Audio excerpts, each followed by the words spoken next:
Hello and welcome to Rugby Through the Leagues podcast. We want to keep shining a light on rugby that is not shown in the mainstream media. I am Carl and thanks for joining us on the next instalment of Rugby Through the Leagues podcast. Don't forget to subscribe to the pod and keep in touch with us on our social media platforms. As I keep mentioning, a lot of these pods are pre-recorded at the minute because I'm out and about.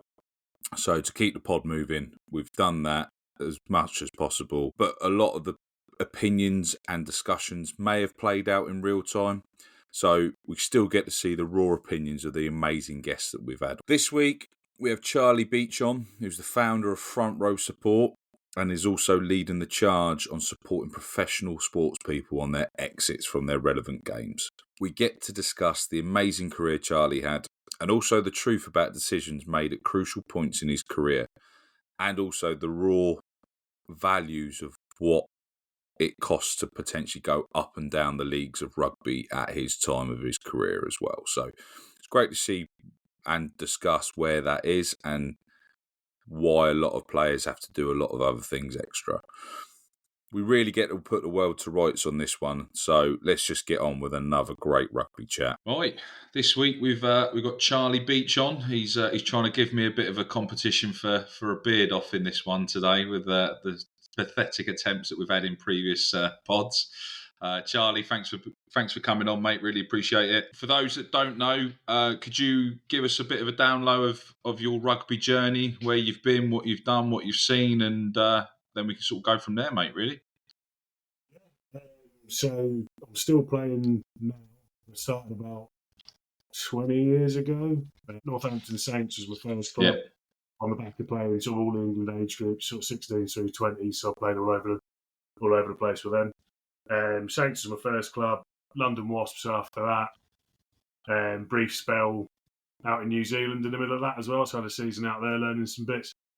Through to Bath, on to Leeds, and then sort of a couple other clubs on the way through, and I'm now semi-pro out at Hull. So yeah, been 20 odd years playing pro at different levels. Nice. So you've probably come across some half decent players in your time. Who's the best player you played with then? It's a fun one. So obviously when you're a prop, it's like, well, it's fun, isn't it? 'Cause in most positions you sort of pick the guy that's your number in another team or someone who's your position. But when you're a prop, it's usually the guys you're up against. Yeah. So you're looking at like monster tight ends. And the thing I always say to people was when because obviously you start as an academy boy, didn't you? So like, you know, you're young lads running around doing your bits. And yeah. The year when I stepped up in the first team while I was playing for Wasps back when they were in London, and basically went in and said, right, I want this money's what I want. I want a first team contract and this sort of money. And they were like, yeah, not sure. Like, you know, we've got a few other bits going. Like they'd spent all their salary cap, right? So they were trying to squeeze me in, and I wasn't asking for stupid money, but I was asking for more than I was on. And I was like, right. And I had 3 weeks. They were like, right, you've got 3 weeks, you've got 3 games, let's see how you get on. And first week was against Gloucester. Yeah. Back when they had Greg Somerville playing for them, at the time, the All Black prop. So I had a week against him. Yeah. Following week we played Saracens, and I had Census Johnson, who's one of the biggest smart blokes you've ever seen in your entire life. And then the third week I played against Newcastle, and I had Carl Heyman. So it was like week 1 technique, week 2 power, power and technique. The best I can say against Heyman was I held my shape while he used the human plough. But I got a contract at the end of it, so I must have done right. That's my in terms of props, that's sort of my like baptism of fire, very much literally. So yeah, good fun. So you basically got a contract off the back of not being folded up like a deck chair, pretty much. Yeah, pretty much. I came out the end of it. I think I've broken a few bones and my own bones, not anybody else's. I think I survived. I think the fact I walked off after the game, they're like, yeah, we'll do. Yeah, walking off with all your bags, all your bones in a bag. Brilliant. So obviously on your journey through pro rugby, you've obviously you've had a bit of a tour around. Was that down to preference, or was that down to, as you said, positional options being available and contracts and stuff like that? Because obviously on the pod, we like to talk about that there's no depth within the English game. Over in France, you've got sort of 4 pro leagues.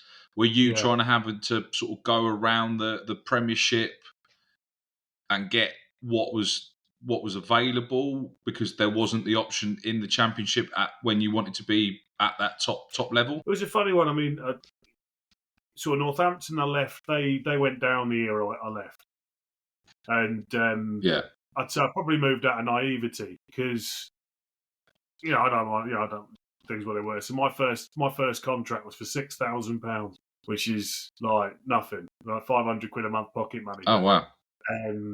So I mean, so it was literally like nothing. So I was on that, something similar to that the second year. Third year, it was supposed to step up. So I never really got to my third year. They got relegated. And they wanted me to stay. But then Wasp moved in and offered triple the money. So I was like, well, that's absolutely amazing. Like, clearly this is me off to the big time sort of thing. So moved down to Wasp. Yeah. Didn't really calculate the fact that in Northampton, when you're being given a house and your food and, your rent's paid for and that £500 a month goes a hell of a lot further than a decent sum of money down in London because it just got hoovered. Yeah. There were other reasons behind it, but when you go down there and you meet, Craig Dowd is going to be your forwards coach, like All Black legend, and you get to meet some of the guys. Because obviously at the time, Wasp probably had 15 internationals in their starting 15. It was absolutely insane. So it was like, that's a great club to go to. But so money turned my head, London turned my head, went down and moved there. Left Wasps 4 years later. Some of it was to do with family. Some of it was to do with sort of going around helping with that. Some of it was, like you say, the opportunity. I think sometimes it's hard being a first-team player where you're an academy lad because you never quite lose that like, oh, he's the young lad proving himself. It's like you sort of always held back. But again, I'm trying to remember whether Wasps asked me to stay or not. But Bath was a great option. And again, sort of moving down there to work with some great people like Neil Hatley was moving down there, and so Dave Flatman was there at the time, and there's some real good. And I've always loved Bath. Bath's a glorious place to be, to live, to play. So I was like, I'm more than happy to move down there. And then there it was game time. So I left there. To be honest, I played 40 games in 2 seasons, which is pretty much every game. But I was on the bench in all of them, bar back 2 or 3.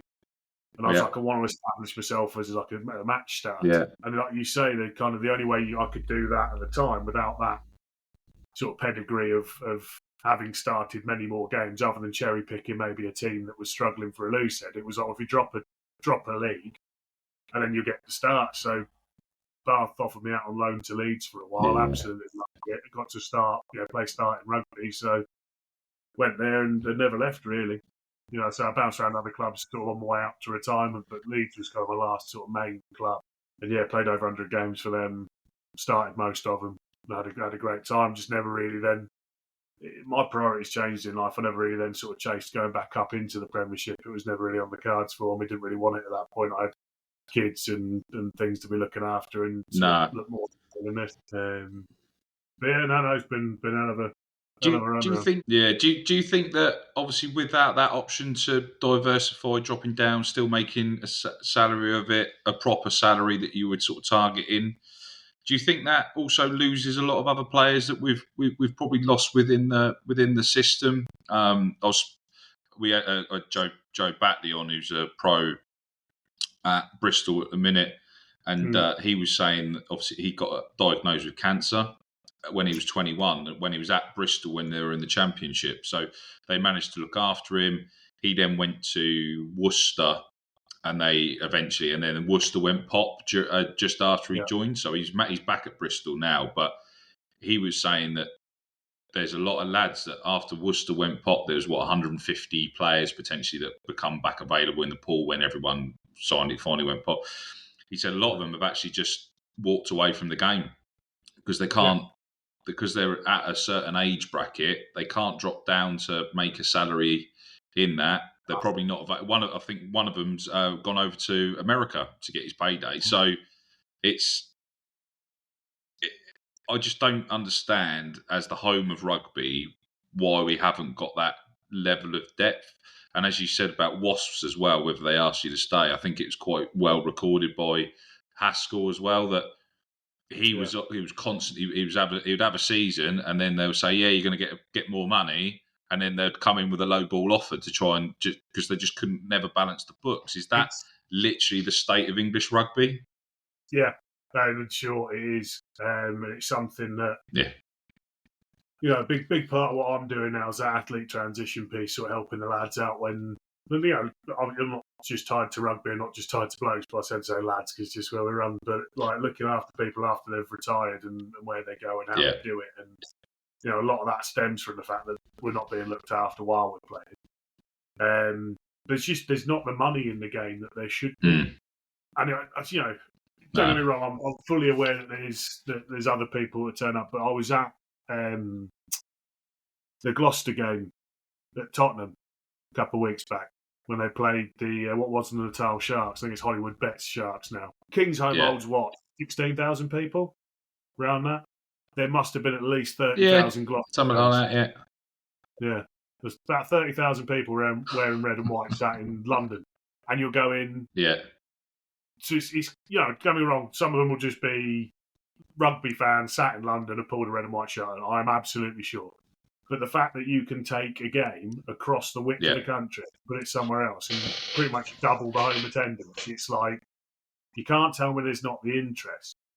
It's just that the game, it's not a commercial entity. Like every club is reliant on, sponsors, owners who are just happy to pour money in because they love the game. Like there's not. When you look at the numbers of bums on seats, how many they can get on the seats, what they're spending, how they're doing it. Most clubs don't own their own grounds, so even if they do have 20,000 people through the door, they ain't getting most of the money from the tickets. Like it's an horrible state, and a lot of that, in my mind, sits with. You look at the RFU minimum criteria stuff. Most of the teams in the Premiership don't meet it. And they wonder why it's not working. It's like, well, because your financial viability model don't even apply to most of the people in your top flight. I think they're literally banking entirely on TV money, TV rights, and that's why they've done away with the whole promotion relegation bit to get a bit of stability in there so that the TV know they're working with. So, to me, it needs redressing because, when you look at how strong, like you say, it's the home of rugby, right? We've got the public school system, there is more than enough money in public schools and the people that play it, that traditionally where a lot of professional rugby players come from. I was a club rugby boy that got picked up into the public school system. I was a state school boy at GCSE level. When I played England 16s, there was a squad of about 24, and I was one of 4 that was state school as opposed to public school. But if you look at the strength of the club game, the local club game, there's local rugby union clubs absolutely everywhere. There's sponsors everywhere. There's more than enough support and money that manage right. This game should be huge. It's never going to rival football in this country, and I wouldn't expect it to. But it could be a lot closer. Yeah. So without that, there's not. It's like I say with Worcester. Cecil Duckworth was the guy that used to pile money in. He died. His sons didn't want it. The whole thing went. Wasps never had an owner, never had a home ground. That went. Obviously, Irish went. Jersey, they were probably paying rent at. Jersey was a fuck when it went. But again, the money out in Jersey is a different ball game. You get to a point, you say there's only 10 teams left. And even if, squad size of 40, that's only 400 people playing it. There's a lot more than that playing professional rugby.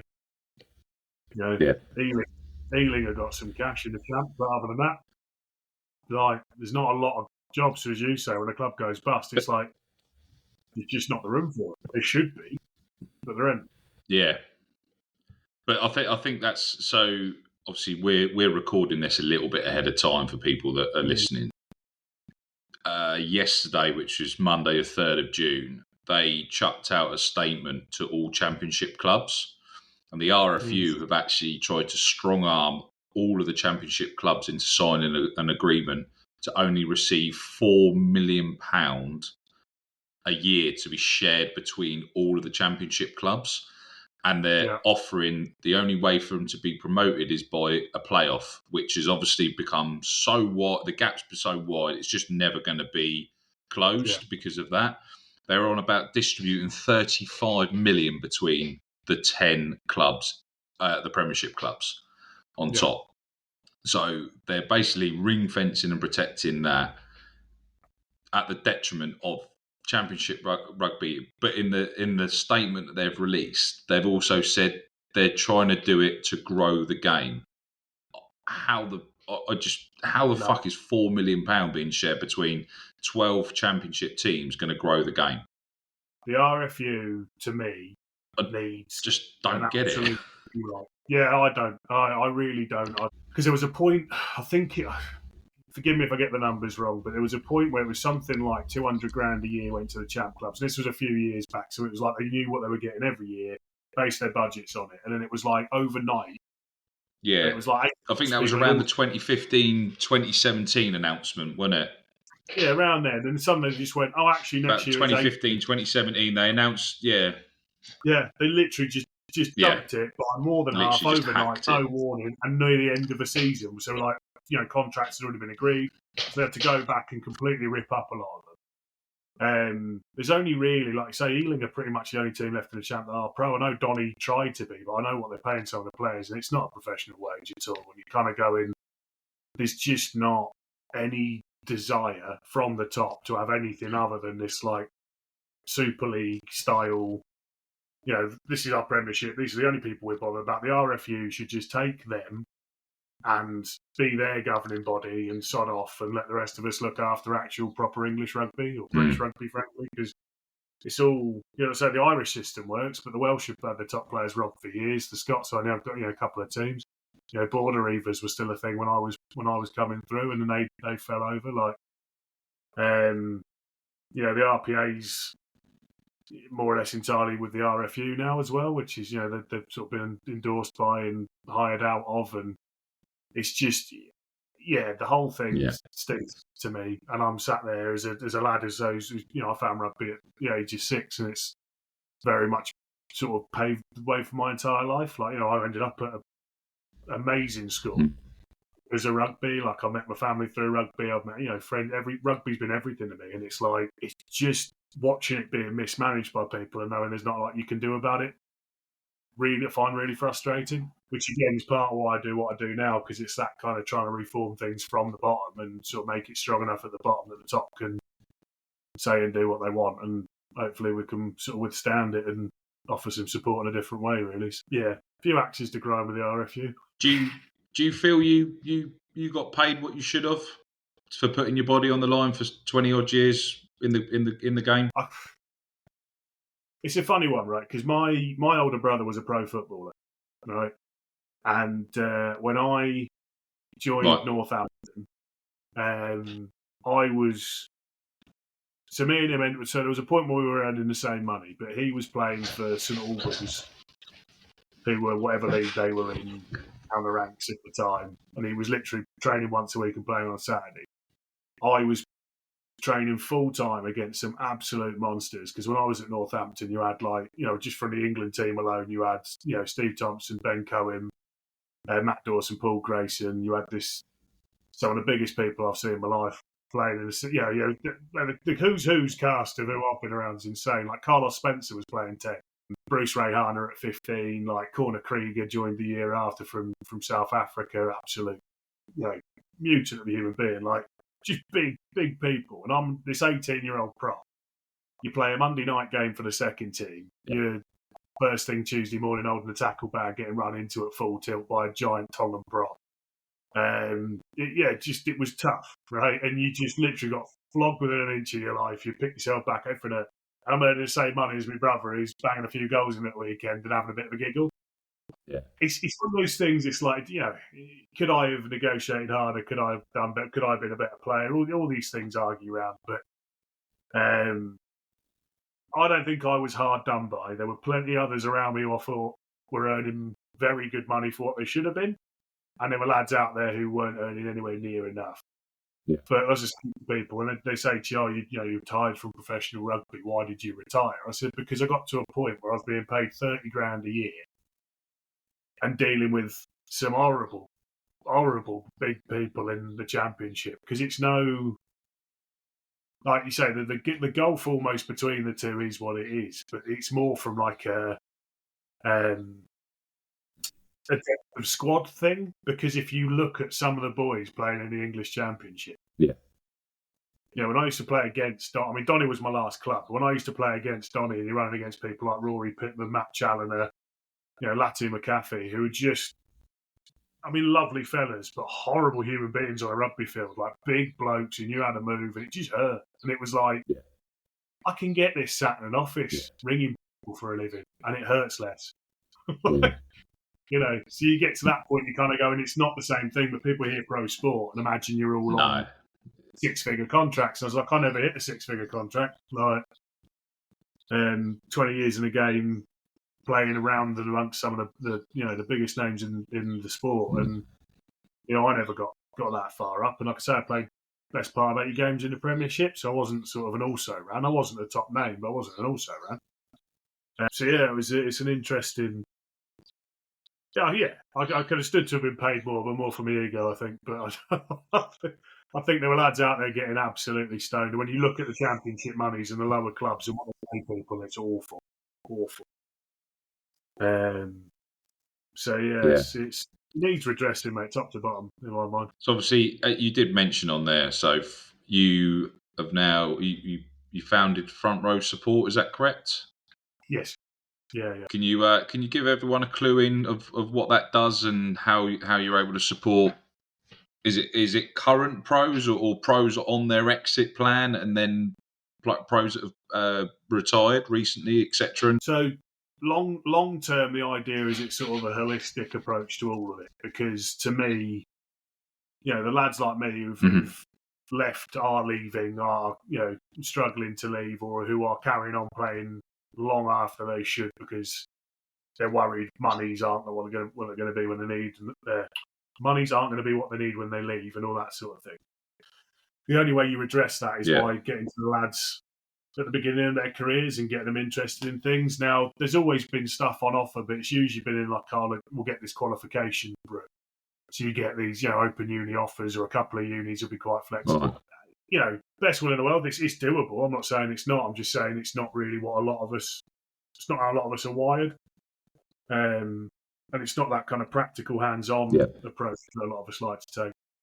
So, long term, it's looking at all of it. What Front Row Support does principally is the missions athlete transition, supporting that move into the next life almost. But the way we do it is sort of like an events and networking business. So the whole idea being, if I build a big enough business network, and everything we do sports themed, everything's attached to sports clubs, so it's not limited to rugby or rugby union. I've got plenty of rugby league. We've had weightlifters, we've had all sorts sort of in and through. We attach ourselves to local clubs, so we work with grassroots as well as pro clubs, and all things like sourcing sponsorship backwards and forwards as well. So we're sort of trying to commercialise the game at lower levels to provide more opportunities for people to get involved. And building a big enough business network that these sports people have somewhere to go. So when they're looking for a job, when they're thinking about retirement, when they're doing this, it's all very well having a beautifully written CV or, that qualification. But if you've been coming down to this sort of networking do once a month and meeting, Adrian Hogarth, who sources cars for a living, and you want to be a car salesperson, it's like, Adrian already knows you, Adrian already likes you, he's already done a bit of work with you, you've already put some of your mates in his direction. He's already offering you a job before you've even left. You've got some work experience, so we can provide that. We kind of, the thing with pro sport is a very bespoke environment. Like, everything's built around you being the best player you can be. But all the solutions afterwards seem to be very much, we've got a solution, we're going to crowbar you in to fit that solution. We're trying to go at it from the other direction. So it's sitting down with lads and going, right, what do you want to do? Do you want to run a business? And here's some business advisors. Here's this sort of small business we've got on the side that you can run and practice, and you can do bits with.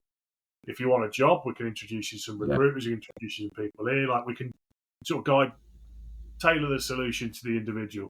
So obviously, the more businesses I know, the more businesses in the network, the more businesses attending the events, the more opportunities we've got to help lads out and lads out and sort of help them on their way. So brilliant.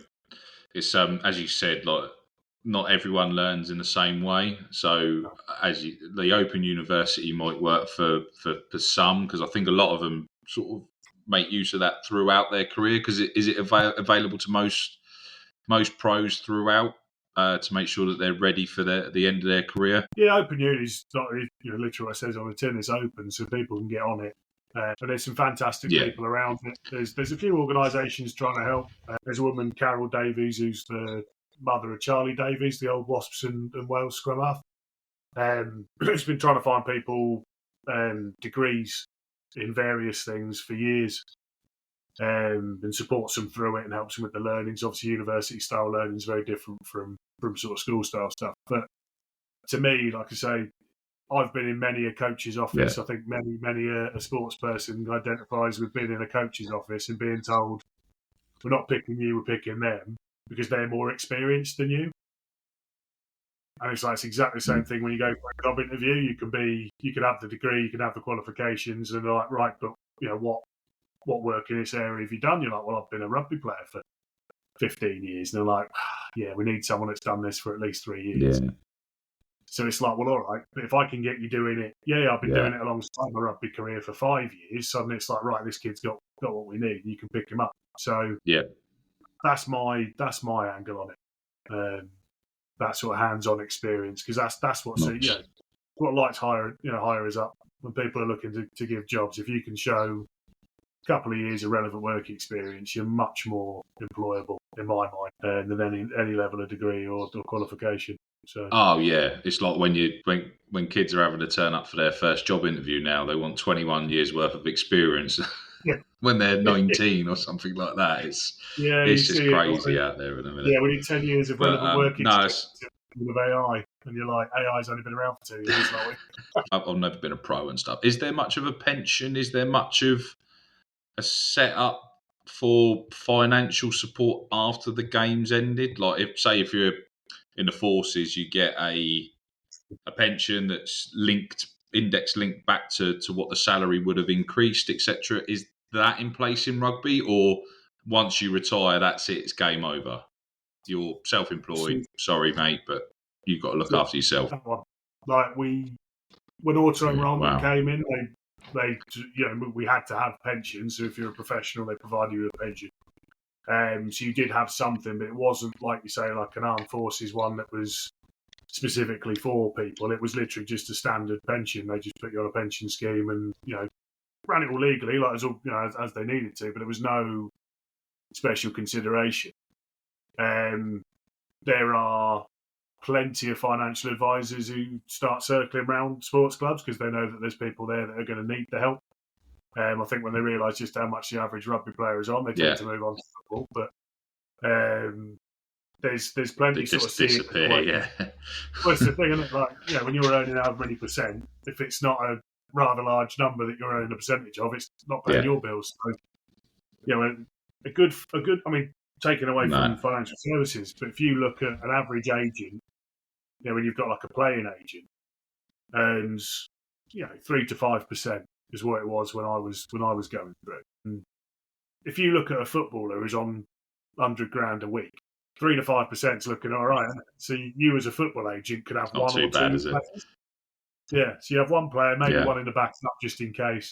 That's paying you a lovely wage, and you can really spend your lifetime looking after those two lads. I'm down in London earning, $40,000 a year. My 3 to 5% is not earning. So I'm one of 40 lads that one agent's looking after to make up the difference. So you don't get the same level of service. So it's going to be the same with financial advisors, same with all sorts. So the money speaks round. But I'm doing a bit of work at the minute with the Armed Forces Covenant. It's been something that someone sort of highlighted to me.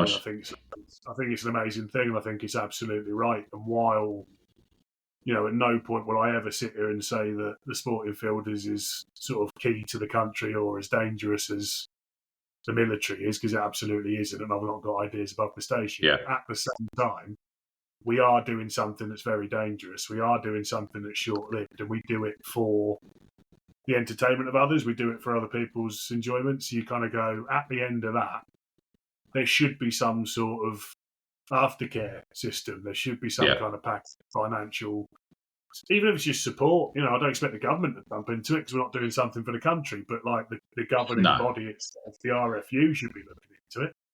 Nothing. A lot of armed forces personnel and veterans are being, that's it. They might get a pension, but nobody's dealing with the rest of the fallout from the stuff they have to do and see. So, there is no aftercare for a lot of professions that are utilised in that. Like my mum's a nurse. She retired about a year or two ago now. She was in the Navy beforehand, so obviously she's probably seen a fair bit. But she's having to deal with her own stuff as well, and there is a certain level of aftercare, but it's only up to a certain amount. And then once that you've used that allocated amount, you're going to have to pay for yourself. Like, hold on a minute, like, you've done this amount of return of service. Then you think, I get it. Everywhere's got funding issues. It's just how's the whole bubble got to come together? Because it's not just like it's one profession that's sort of having that problem. Do you think potentially getting everyone round the table, like as you said, if you manage to get the armed forces and sporting professions and the nurses and the police and all of those professions that sort of come to a natural end, and there's a bit of a scrap heap without a lack of a better word potentially. Do you think if they all were able to get together, they could potentially pool resources? I think it'd be a lovely thing. I think it's something I'd be very keen to sort of get involved with. I mean, I've coached the Yorkshire Ambulance Service, so I know what they go through. As I say, I'm doing a bit with the military, some retired military personnel, not working with them direct. Like they're not part of front row, but I'm working with them alongside them. And there's it's as you say, it's the career, the way you do what you do, and then suddenly, because the pension is lined up to look after the people in the sort of normal working fields, right? So you finish work, you retire, and your pension kicks in, so you're looked after. It's those of us that have to retire in your mid-30s who go, and there's limited sympathy for the sports people, I think, because people say, you weren't ill when you were younger, or you had that opportunity and you got to do the thing of your dreams, and now you're moaning about it, and you kind of go in. I get that perspective. I'm not saying it's entirely wrong, like the risk going in, but I just think I say the risk going in. I think if you knew exactly how long your career could be and you could plan around it, it's one thing. If you had everything set up around it, you knew there was care afterwards, you could. I think we all went in with a degree of like, we're going to earn loads of money and then we'll be fine at the end because we'll have done something with it. And then you never actually earn that loads of money. Yeah. And then, the whole thing falls apart. And like I say, suddenly you're stuck. I'm 36 and well overweight, still playing a game. And I love playing, don't get me wrong. But, I should have been moved out of the pasture a long time ago with new lads coming up on the way through. And I shouldn't have felt sort of trapped to kind of carry on playing. Like, my current club look after me very well. I've no complaints whatsoever. Like, they're good people. I love what I do, but there should be 3-4 young lads steaming up through, ready to take my place, and there should be, an RFU central kind of. You've played this number of years, looking after us now. Chuck our balances up. Here's something to make sure you're all right until such time that your pension kicks. Or like you say, at least leave you on the medical insurance.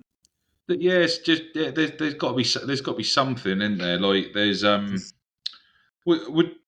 it fair in saying you've probably got 10 years as a pro, realistically, in the current 10, climate? It's potentially 10 maybe 12 years.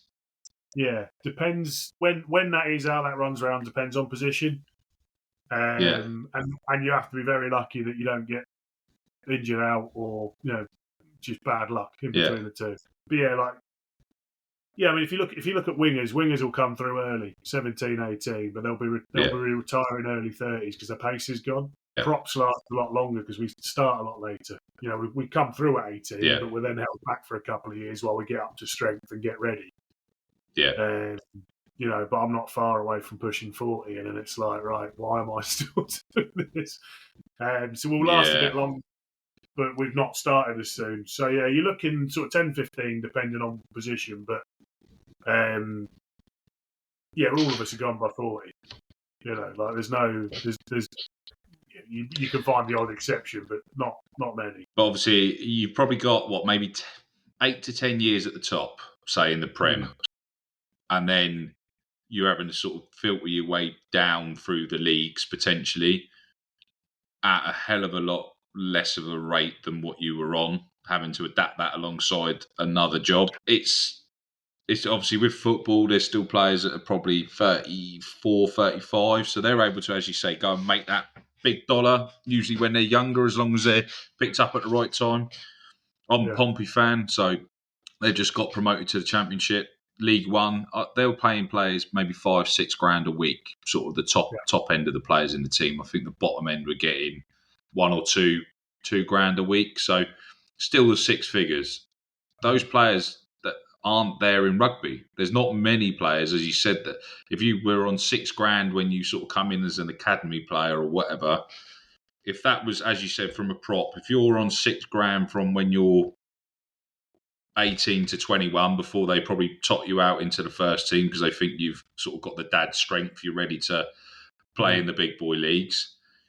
You then maybe jump to 40 grand, depending on where you are, 30, 40 grand for 8 to 10 years at the Premiership. That's 400 grand roughly that you've made, 400 or 500 grand in total. And then you're probably going to have to drop to maybe low 20s roughly to probably carry on around in the Championship, maybe sort of 30, depends if you get a decent deal. Yeah, not even that anymore in the champs. Really? I don't know what Ealing are paying, but other than that, most as I say, the clubs that are playing full time at that point, most of them were, if you're earning 20, you were doing all right. And it's got worse, because obviously, like I say, funding's been cut, COVID's happened between the two. Like it's not full time anymore outside the Premiership. Like say, other than Ealing, I know Donny officially are, but I know what's going on around different bits with that. And I know some of the lads and how big the squad is, all that sort of thing. Like it's not a proper full time wage. To me, if you can't live on it, it's not a full time wage, right? So it's like that ain't full time wage. No. So like you say, so you play Premiership as long as you bloody can. If you've got an international cap, you'll be earning 6 figures because that's kind of the rule, unofficial rule. Yeah. But other than that, you're aiming as long as you can because once you're gone, you're gone. And it's like you say, you're halving your wages easy just to drop down the league. So the only way that's in any way sustainable is if you go and the intensity's probably gone up a level as well, though. Some big heavy boys. You drop down a level, and there's probably some even more evil, some evil bastards down there that do not give a fuck and willing to put it on you. You've got all the young lads who are trying to prove a point so they can get into the Premiership. You've got all the lads in the middle who feel like they should have been in the Premiership but never quite got the chance. So they've got a bit of a chip on the shoulder. And you've got all the old boys who've been in the Premiership. And like you say, just don't give a fuck now and just out there to have a good time and do what they need to do. So it's a horrible league. I mean, I love it, the Championship. It's a horrible league. Like, I mean, you play hard. It's not let's drop a level and be a big fish in a small pond. It's let's drop a level and get my head kicked in. Like it's no sunshine and roses league. It's they're there to put it on you. As I say, I was there for a number of years and I love it, but it's tough. Like you learn a few bits. The moment you're there, the only way it's really truly sustainable is if you go semi-pro and you get a job doing something else, and then that just tops you up at the weekend. And it's like, as you say, football, you can go down to 4th league and you're still earning more than the money. And it's like, but rugby's not got that luxury. Well, it has in France. That's the thing. Like France have got 4 pro leagues. You've got international players still running around in the fourth division of pro rugby in France. Yeah. And in the home of rugby, we can't even sustain a Premiership. It's obviously Wales, the Welsh regions are struggling. Ireland have got it pretty much pinned, to be fair. I think they've done really well with how they've sort of secured that provinces. Yeah. Scotland, obviously, they've got the 2 teams. They did have a 3rd team up there that obviously fell by the wayside. So I think that's probably helped that they're only down to 2. So they're able to absorb the resource. I just don't understand why the URC's had to now add in the South African teams. Like, okay, it's exciting to see some of it, but there was rumours they're on about chucking Japan in and stuff like that, and you think, hold on a minute, these clubs can barely pay their lads properly, let alone travel a whole team across to Japan for an away day and stuff, and then all the fans on top of it. It's just bonkers. Like, how's that going to improve the reach of the game and improve players getting paid what they should be earning? The whole thing for me stems from a complete sort of disjoint between the local game, the grassroots game, and the Premiership at the top end. I think the RFU have been entirely focused on the top end. I mean, you look at COVID. During COVID, so again, like I've a vague grasp of the numbers, so I paint with broad strokes, right? It was something like one club development officer to 2 or 3 clubs pre-COVID. So there are hundreds of them up and down the countries. They're your liaison with the RFU. So anything you need from Central, that's who you went to, right? During COVID, all the people that worked in Twickenham HQ got furloughed. All the people that were CDOs got sacked off. So you lost all level of communications with your governing body. And then when they come back, some of the CDOs are looking after maybe 6, 7, 8 clubs, whereas before they were looking after 2 or 3. And it's kind of going, no, actually, you don't want to hear what's being said then. You don't want any level of communication. You don't want to offer that level of support. Like, it's just, it's so top-heavy, centrally minded. There's no one looking at the roots of it. And like you say, France has got 4 leagues. You go to France on a rugby match day, everyone in that town is wearing the colours, everyone's rolling in, stadium's big enough to look after them, and they will have a great time. And that's whether you're talking top end, Pro D2, whatever level you're looking at. We don't have that here. Football's got a sway on it here, fair enough.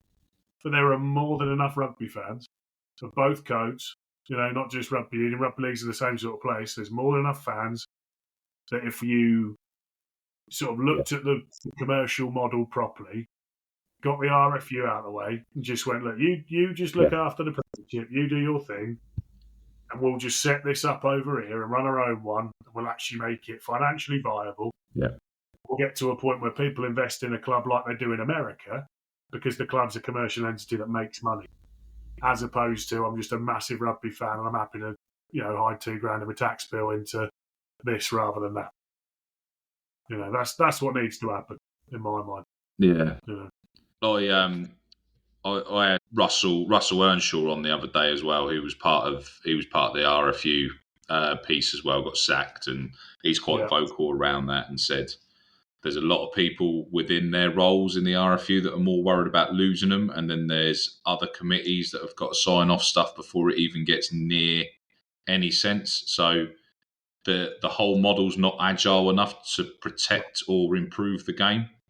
And until, as you say, that whole reshake is probably required, it's just going to keep going backwards. And the statement, as I referenced to earlier, I think it's quite apparent that they don't want to change it because they're either protecting their own investment or they're protecting the investors that are the ones that they think are the ones that are going to bring the game forward. Because I was listening to the Good Bad Rugby pod the other day, and they said about the PIF, which is obviously the Saudi Public Investment Fund.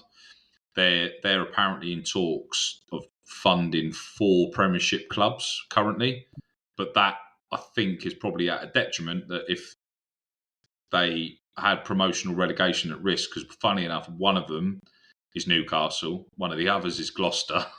So 2 of the teams right at the bottom are at risk of going, but are also under conversation with PIF at the minute. So there clearly other conversations happening. It's a bad state of affairs that rugby's having to have those conversations. And also on that Good Bad Rugby the other day, actually, that I've caught up with yesterday, actually, before, they said there's 800 million fans, rugby fans across the globe.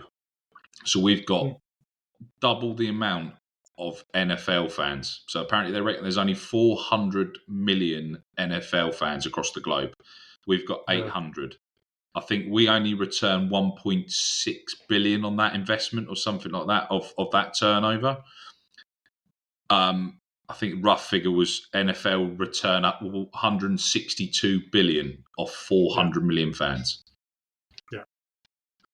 You look at those numbers, it's quite clear there's something fundamental. We can't market what we've got in front of us. We've got a great product that everyone loves within the group, within that bubble, but we don't sell it to anyone. We don't. No. It literally, the rugby values and that model doesn't seem to want to expand out to the real world. No, it's. I mean, it's madness. And obviously, those figures will be mildly, because when you look at the NFL, obviously it sits under one house, one roof. They make the rules and they make it work. And the Americans are brilliant at commercialising, and they're like, "This is what we're doing." You look at global rugby, you've got every bloody union under the sun, and they're all as sort of self-interested and in some ways parochial as each other. Like, it's all about looking after themselves and, you know, all that. So there is a level of, like, you're going to lose a bit because there's no unified approach. But yes, the game's an amazing game. Yeah. Everyone, like, the spread is massive. You know, loads of countries invested in it, loads of people enjoying it, and yet, can't pull a straight plan out between them. As I say, I mean, on all levels. I mean, I look at the whole concussion conversation, and you look at the RFU's reaction to that, because I was playing for Coventry a few years back, and they brought in the tackle, like, you know, we're going to bring down the tackle height to here. Mid-season, no warning. Well, say a couple of weeks warning. Yeah. And I said, you're going to get more lads knocked out from tackling low when they're not used to tackling low than you ever. No, we won't. The data says otherwise. I'm telling you now. A week later, I'm knocked out when I go low on a tackle I'm not used to making in training, because you play at an instinctive level. Your reaction times are what they are. You literally work on muscle memory. It's something you have to stop and think. Same reason golfers choke when they start thinking about life rather than just doing it. So that happened. The whole trial got called off after 2 weeks of this cup competition because it was so dangerous. So many people getting knocked out. Right. Fast forward a couple of years, the data shows that it's not even the knockouts, it's the subconcussions that are killing people. So it's the amount of contact that you're doing that's actually causing the big problems in terms of CTE and early onset dementia. Concussions obviously aren't great for you, but actually the problem of the knocks that don't knock you out, and there's so many. So the real problem is the amount of contact training we're doing and then the amount of games we're playing. And there are, if you look, you know, obviously the vast majority of people that are suffering with early onset dementia from all these knocks are the professional players, not the semi-pros and not the amateur game. Like, there's some, but most aren't. Because if you look at most rugby clubs up and down this country, their committee are lads in their 70s and 80s who played every day of their life from the age of 15 all the way up to 75 when they finally hung their boots up and haven't got a skit of memory loss between them. So it's like, no, the problem's the pro game. The RFU's response to the lawsuit coming over, because they could see money was about to go missing because the NFL got picked for it, so they knew they're probably going to be next. Their response is to cut the tackle height at every level bar professional. So you've taken a solution that doesn't even work anyway, and you're only applying it to the levels where it's not a problem. Like, why have we done that? Because if you probably lost more players at grassroots. Yeah, because of it. Because a load of us hung our boots up because we can't be arsed with it. And yet at the top level, because the spectacle of someone getting absolutely smacked, you know, top level, clean, like all the big hits we all love. Don't get me wrong, I grew up watching like Victor Matfield run into things, and you know, there's some big old horrible hits that happened and were wrong, but you know, especially I'm up in rugby league country, like the biff where you're throwing with someone's forearm, like part of the game, right? I'm not saying it should be. I'm just saying like that's kind of what we grew up with. You take that spectacle away, make everyone tack around the knee, viewer numbers drop. And when you're looking for outside investment, you need an attractive game. So they've left the top end exposed. And like you say, let's add more games. Let's add more games into the league by chucking Japan and South Africa into cup competitions. So actually we're going to make it so you're playing for longer every year. So you're doing more contact than you were before. And you're not being, you know, there's no thought as to their care and all that. It's just, for the RFU, it's purely a money-making exercise, and they're failing at it. And the disconnect with proper rugby is what's killing the commercial side of it, because the engagement's dropping. They should be out there at every club promoting the values of rugby union, what it brings to people. You know, like I say, my life's like a poster for it. You know, I was a state school boy, got picked up, made good, had this life, the respect it teaches you for authority, the teamwork, the camaraderie, all the amazing things that any rugby player will put their hand up to and say, yeah, that's why our fans all sit together without cages, without throwing things at each other, all that noise. None of it's being promoted. So now I'm dealing with people who, people I know got kids, want to start playing rugby, and they're going, it's a really dangerous game. There's lots of you getting knocked out a lot. I've seen this early onset dementia stuff. It's really dangerous. And I'm like, these rugby clubs have existed for hundreds of years. And this has only become a problem since we went professional in 95. So the problem's pro rugby. So I wonder if he's looking at going pro, maybe have a think about it then. But until then, it'd be all right. And he's going to get a lot more good out of the game than he's losing. So, it just... Yeah. It's not, as you said, that pitch, do you think the rugby brand is painted as... And people, unless you're part of rugby, you don't understand it, because I don't think as a group as well, as a rugby group of fans, we don't help push it outside the box enough. I think because a lot of us, because we're inside the bubble, we think it's massive. We try to let people in, but they're also probably put off by the time they come down a clubhouse and see the state of people in the clubhouse. Do you know what I mean? It was like, we've got our traditions, we've got our own little bubble, and we let people peek through the peephole a couple of times. And do you think, did we potentially put our best foot forward? Yes and no, depends on how perverse some people are, probably. No, I know exactly what you mean, and it's because like that, our fans can sit together. And I said it, and I believe it, and it's like, it is a mild jab, but you think all the football fans are arrogant bunches, and fair. Like, there is a level of one-upmanship almost amongst that side of things. But rugby union is quite an esoteric game to get into, because I've put together 2 women's teams. I might be starting a third soon. And when you're working with people who've never played rugby union before, you realise just how many weird little intricacies there are in the game. And you realise just how much people have to learn, that if they've not grown up around it, it is quite tough to get your head around. I think the last World Cup did us wonders, or should have done us wonders, because some of those games, whether you knew what the hell was going on or not, was so entertaining to watch. And it was like a different style every weekend. When you look at the semi-finals, like 2 brilliant games of rugby, there's just been so many sort of different bits along the way, so many bits when it was just a fantastic advert for what the game of rugby union could be. But it is tough to get into. And then, as you say, you go down a rugby club, wearing your football shirt, you probably get sneered at a bit, and then you see people playing stupid drinking games, you think, yeah, not for me, this, and you disappear. So I get it. But what's really interesting, I think, it's a level of apathy, a level of complacency, because we've not had to grow the game in a while.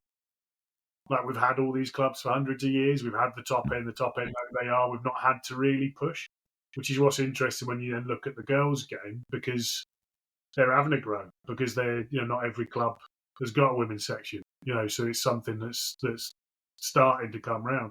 So they're actively having to recruit new players, new support, new managers, new fans, everything. They're really having to look at actually growing the game. So overall participation in rugby has gone down massively in the last few years post-COVID, but the level of sort of female participation has gone through the roof. And you go in because they're trying, because they want to, because they don't have stupid old school mentality. We're not helping them down the road. We've been fighting them for centuries. It's like, who cares? Like, we're all in rugby together. Let's remember what an amazing game it is and what it brings us, and take back more people. So, I just think we've got lazy with it. I think we need to realise it needs to be open. Jumping back to the complacency piece there, do you think the RFU is still riding on the 2003 World Cup win and thinking that's still got enough weight and gravitas behind it? Because that we had a massive boom after 2003. I think they're potentially hoping 2019 would have obviously had the return as well, and obviously the missing out on the semis against South Africa. Do you think there's certain people probably still sat in the RFU thinking they've got credit in the bank from the 2003 World Cup win?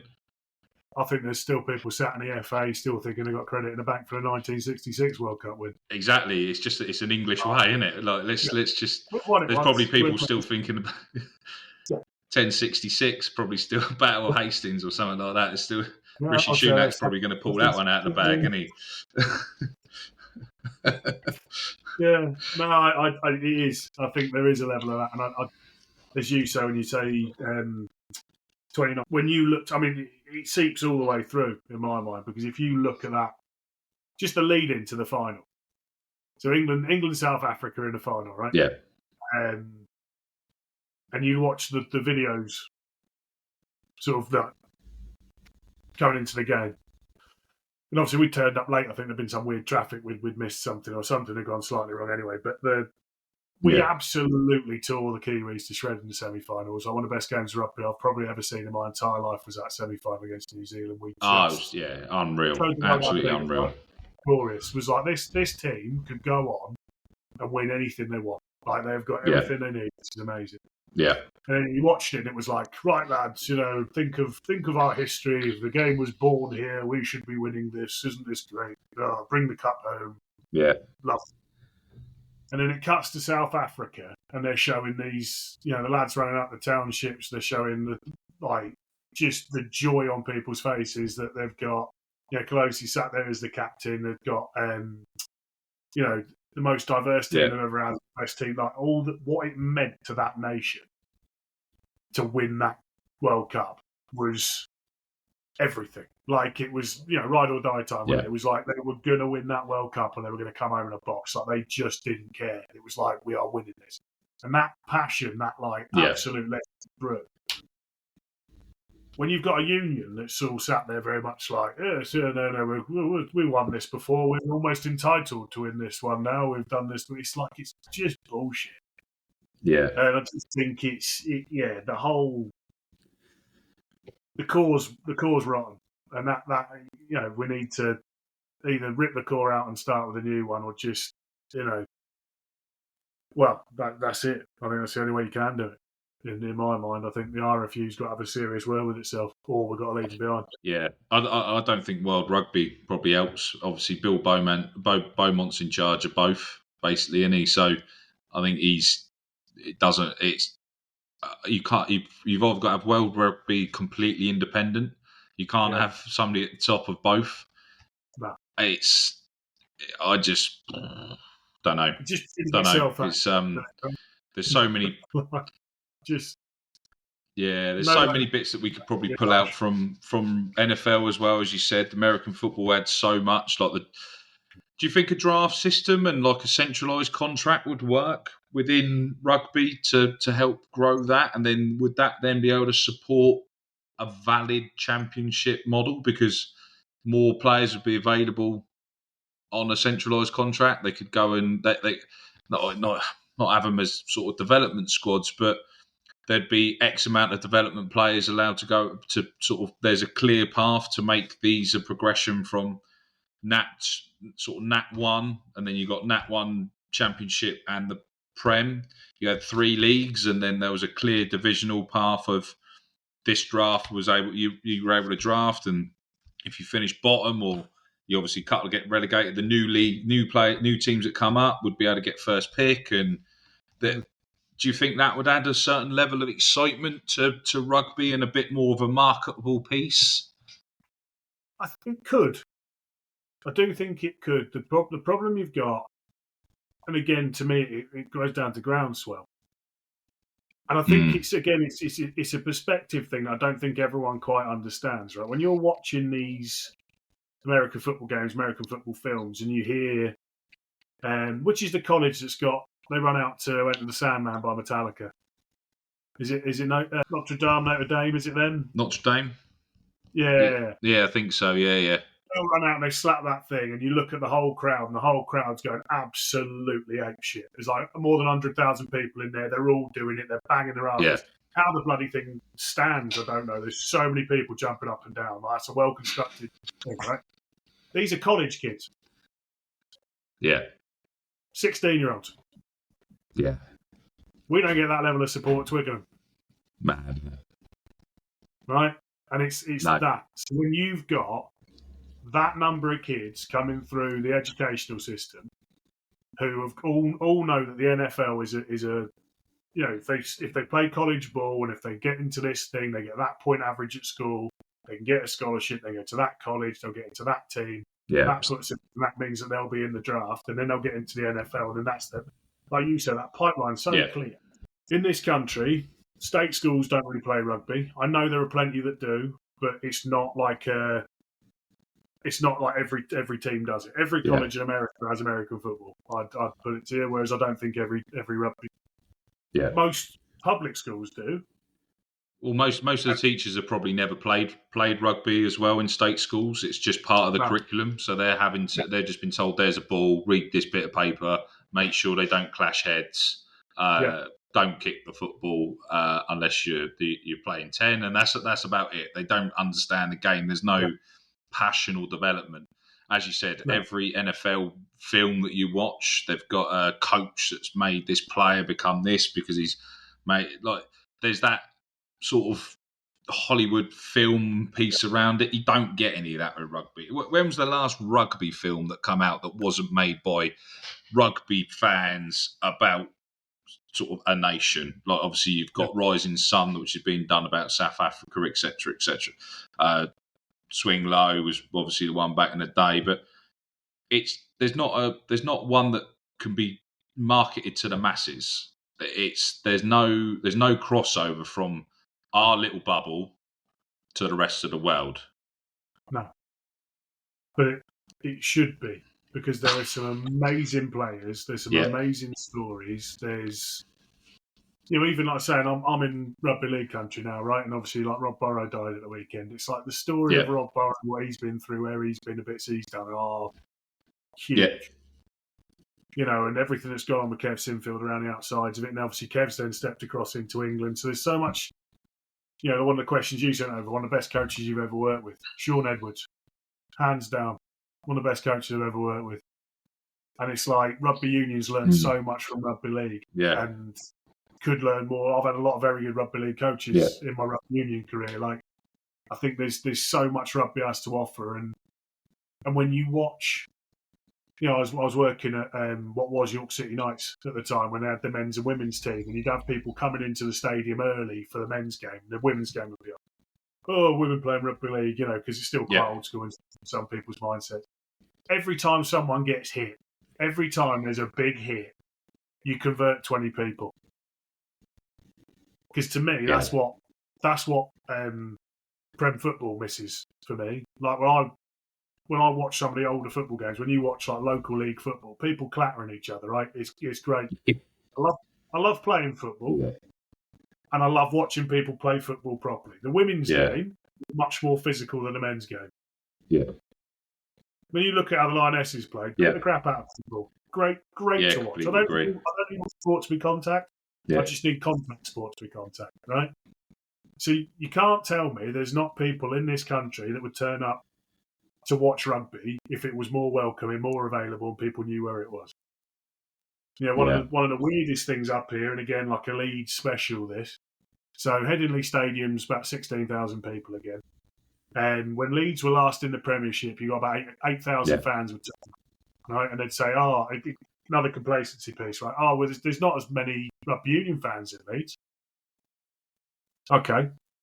But when the two local unis, when Leeds Beckett and Union Leeds play their varsity game in the same stadium, and you literally have a sellout, there's clearly more than enough, because that's just the students. That's not, and don't get me wrong, not all of them massive rugby fans. What I'm saying is if you put something on that appeals, you can find them. And those 8,000 people, only about 1,000 of them would have been students. So there's clearly more than enough rugby union groundswell in Leeds to get Headingley Stadium full.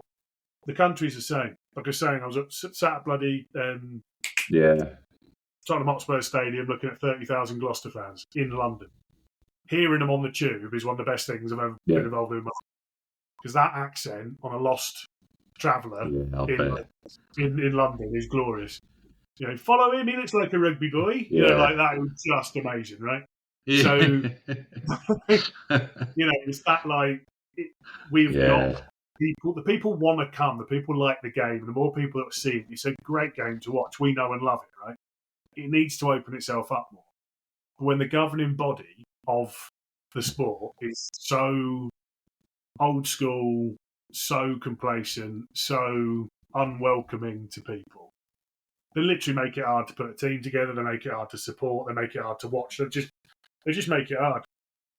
It's like no wonder. Yeah, no wonder. So that to me is the thing. It's not that there's a lack of interest. It's just that there's a lack of opportunity, given what we're being given to work with. And as I say, that's where my plans to sort of start helping out with grassroots teams and helping them find their own funding, helping them turn their system round. So that then becomes profitable.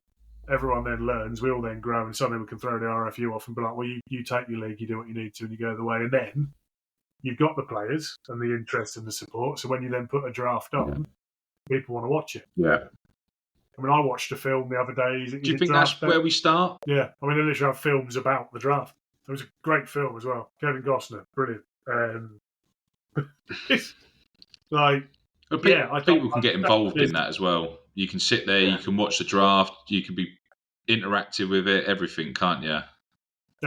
We as if the RFU had any sense, right? Get rid of the old wood that don't want to do it, and then fly out to America, sit with the NFL, and go, how do we do this? Because if you look at like the figures you stated there, and this isn't because I make no bones about it. I play American football now. I've done for a couple of years, right? I do it because it's a great game to play. It's fun. I get to wear body armour where I play rugby with a gum shield and a set of boots. I don't just wear tape. I don't have shoulder pads. I literally play as I come, and then I play something where I'm basically Superman. It's glorious, right? I love it. I do not think that the NFL is the greatest thing ever. I don't sit here going, it's what everyone should base all sport on. I'm not a fanatic, is the point I'm trying to make. But if you're trying to work out how to commercialise a sport, then they've got every aspect of that league nailed. They know where the people are coming from. They know how to drive the support. Like you say, all the interactions, all the different levels. They are constantly looking, how do I make more money from this? Because it's a business. And to say the owners of American football franchises make so much money out of their investments. Whereas here, it is literally a sinkhole for your profit. It's like, that's got to change. If we want the game to grow, that's got to change. It's got to be an attractive thing. Every Premier League team is losing money each year.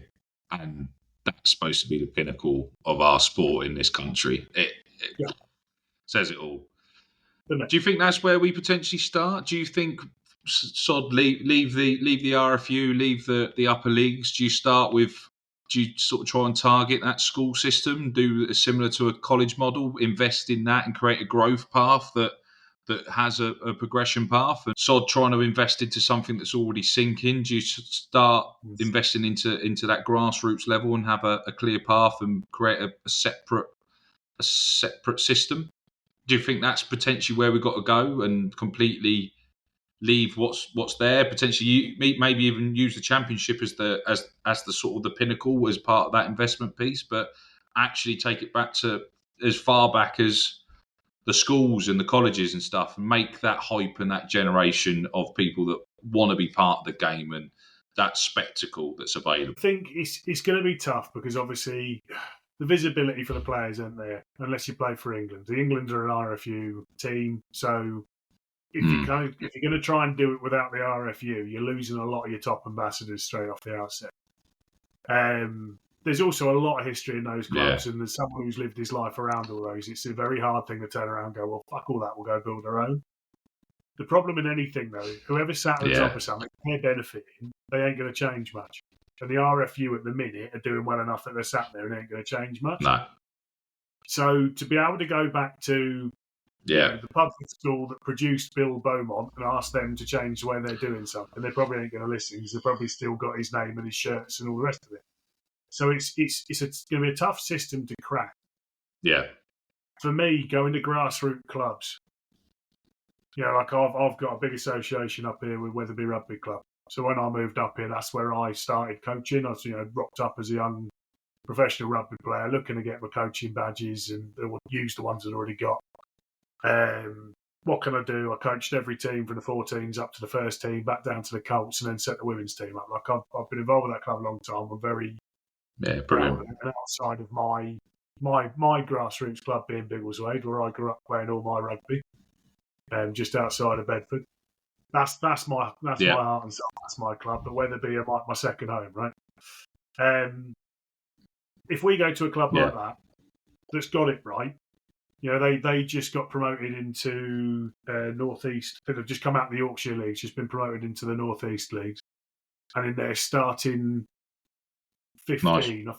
I think they're starting 15, 13 are homegrown players. Which you think any club of any level anywhere, 13 and 15 are their own. They're Wetherby boys that have been through the juniors and mini sections. So that's massive, right? That's a club that's got it right. Yes. If we can get more people looking at it like that, if we can get investment around that, and some of the people that support that club, all the people involved in that, if we get that right, and that becomes a club that turns a profit, suddenly people in the local area are taking notice. You then go, right, let's apply the same model. Let's look at this. Let's get the juniors and the minis in. Let's get it so there's boys and girls playing. Let's get it so you've got a women's team. Obviously you need the land, you need the space, and some of the clubs don't have all the space they need. But let's work together on that, because there's plenty of people looking for, CSR opportunities, businesses out there with land sat there going, what can we do with this? It's got to make sense from a commercial front. That's the one thing in all of it. If you can make it make sense commercially, the rest will follow. And it's like, I don't think you're going to turn the RFU around. And public schools know what they're about and do what they do. And while there's some lovely people working in both, there's also some real intransigent people in there. I think if you start with grassroots, if you work with those boys from all the way up from there, like you say, all the way up to the champ, I reckon the middle could step out and just sort of run its own direction then, and then sort of say, well, look, that's what we're doing, that's how we've done it, and then it's up to the RFU to listen or not. So that's how I'd go about it. It's kind of how I am going about it. Yeah, definitely. I've gone full mutiny. No, brilliant, and that's why. That's it. That's why we got you on, Charlie. It's been an absolute pleasure, mate. We could go on with this for hours, and I think there's probably at least a round two on this on another day, because I think there's so many more rocks that we could potentially lift and go on, mate. So obviously, once the front row support gathers a bit more pace as well, mate, it'd be great to get you back on and see what we've done and what you've been able to. Who you've helped and where the next plans are, mate. So I can't thank you enough for coming on today, mate. And I'm sure everyone that's listened to the pod has really appreciated your time as well. Thanks very much. Well, that brings this pod to an end. If you made it this far, I just want to take a moment to thank you for listening right through and express my gratitude for following yet another episode of Rugby Through the Leagues podcast. So, in today's episode, we spoke with Charlie Beech, the founder of Front Row Support, where he's actively trying to support players' exits from their current sporting professions. We also discuss his great career across the rugby spectrum and the eye-opening cost that it is for players to drop down through the leagues to carry on being pro or semi-pro players. We really set the world to rights on this one, so I really enjoyed this pod today. Next week, we have our first interview with two other guests. We managed to get Will Knight and Oz on from Havant Rugby Club, where we finally opened the door to their recent successes and where the club can and wants to go in the future. This was a great rugby chat, even though it's a shame to see a club down the road doing so well, especially from a Gosport Boys point of view. Once again, a huge thank you to you all. Thank you and goodbye.